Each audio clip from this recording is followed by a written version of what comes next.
represivos, ¿verdad?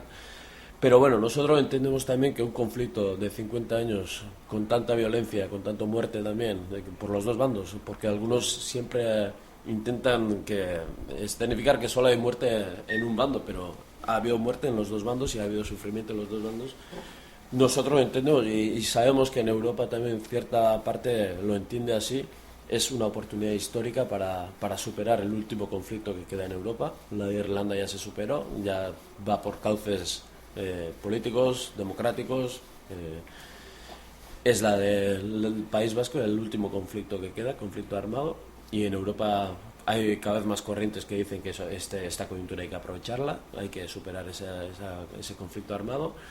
Nosotros creemos que en el Estado español también es una oportunidad de oro, porque en 50 años, generaciones, solo hemos conocido el enfrentamiento y la violencia, y aquí se va a abrir un nuevo paradigma, un nuevo ciclo político. Y en el País Vasco también, después de 50 años y sobre todo después de 200 años de represión, de violencia, de agresión constante, entendemos que, bueno, pues podemos sentarnos en la mesa, negociar entre los 4 grandes bloques políticos y crear un marco de convivencia en el que el derecho a decidir se reconozca y los derechos democráticos que nos corresponden como pueblo, en caso de que una mayoría social vasca así lo quiera, va a ser respetado por el Estado. Ahí tendríamos ese encaje. Nosotros partimos de los estatutos que tenemos, no son nuestros marcos, nosotros siempre le hemos dicho que no a estos marcos, pero bueno, entendemos que se puede avanzar desde estos marcos en caso de que tengamos mayorías para llegar a otros escenarios y a otros marcos diferentes que para nosotros serían nacionales. Este proceso también está inserto dentro de la crisis más grande que tiene el otro gran enemigo de los pueblos europeos, que es la Unión Europea, ¿no? Sí. Los grandes capitales, ¿no? Eso es.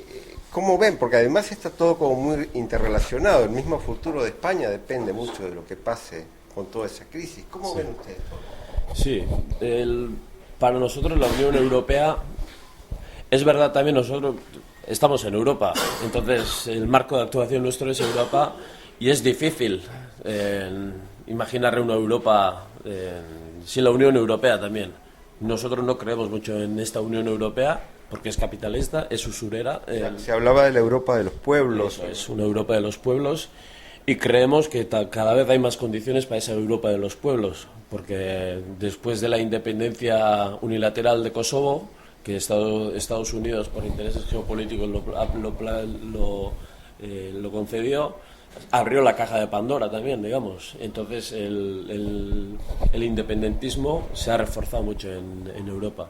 Ahí está el caso de Escocia, que en el 2014 va a hacer un referéndum a favor de la independencia. Ahí está el caso de Irlanda, que también por vías políticas están avanzando hacia la independencia y la unión de las dos Irlandas.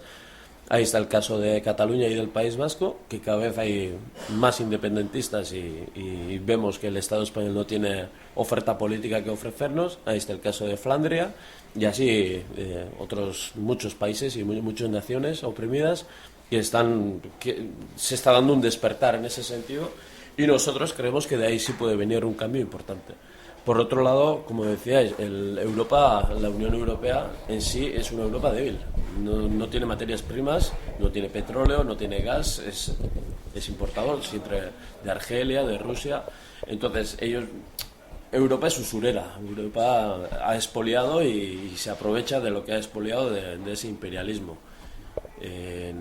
Ahora mismo está padeciendo duramente la crisis económica porque no tiene esos recursos que necesita, ¿verdad? Entonces, nosotros vemos que dentro de Europa se está dando una derechización, pero a la vez cada vez vemos más puntos rojos también, que es para nosotros interesante. La resistencia del heroico pueblo de Grecia, que es a tener en cuenta, es digno de reconocerle. Ahí está el caso de Islandia. No es un caso de socialismo, pero es un caso de conciencia nacional, de decir, ustedes políticos y banqueros no van a decidir nuestro futuro y no van a utilizar nuestro dinero para sus intereses, y los ha metido en la cárcel.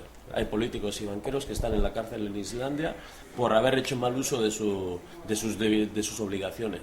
Es Claro, es un caso que lo han silenciado absolutamente, pero ese punto también está ahí, y luego está el punto del País Vasco, que la izquierda independentista, saneada, con fuerza y con ganas, ha vuelto a las instituciones y ha empezado a hacer otra política fiscal, ha empezado a hacer consultas de democracia participativa, ha introducido un nuevo debate sobre el tratamiento de la basura, de recogida puerta a puerta, para el reciclaje de un 80% de la basura, porque el gran problema en Europa y en Occidente es la basura.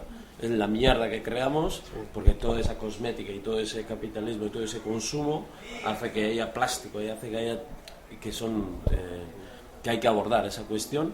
Y bueno, hemos planteado en todos nuestros ayuntamientos, de aquí a 4 años, en esta legislatura, plantear ya la recogida selectiva y la recogida de basura puerta a puerta.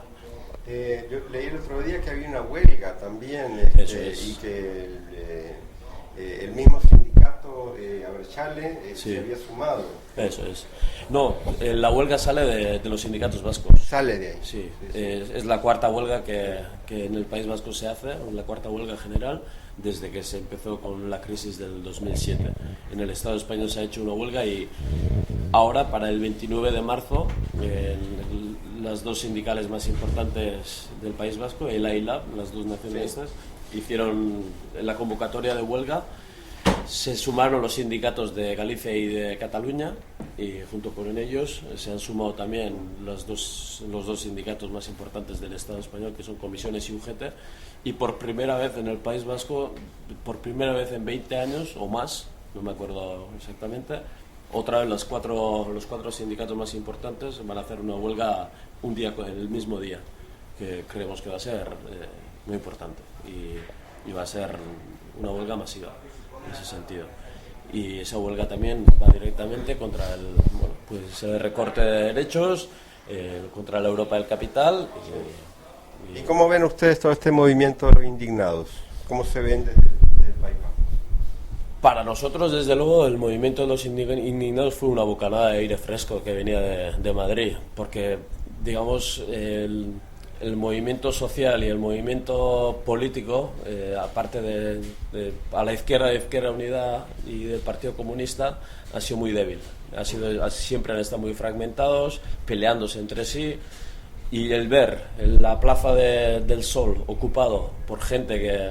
Luego, otra cosa es qué consignas tenían, qué proclamas tenían, cuál era su ideario político. Es fácil señalar debilidades. Eso es. Pero el verlo ahí, el ver ese potencial, ver ese descontento que había en Madrid, en Cataluña, en Valencia, fue una bocanada de aire fresco de decir, bueno, en el Estado español también no todo es de derechas, claro, y no todos son cómodos, y no todo es el pasivismo, hay también actividad, militancia.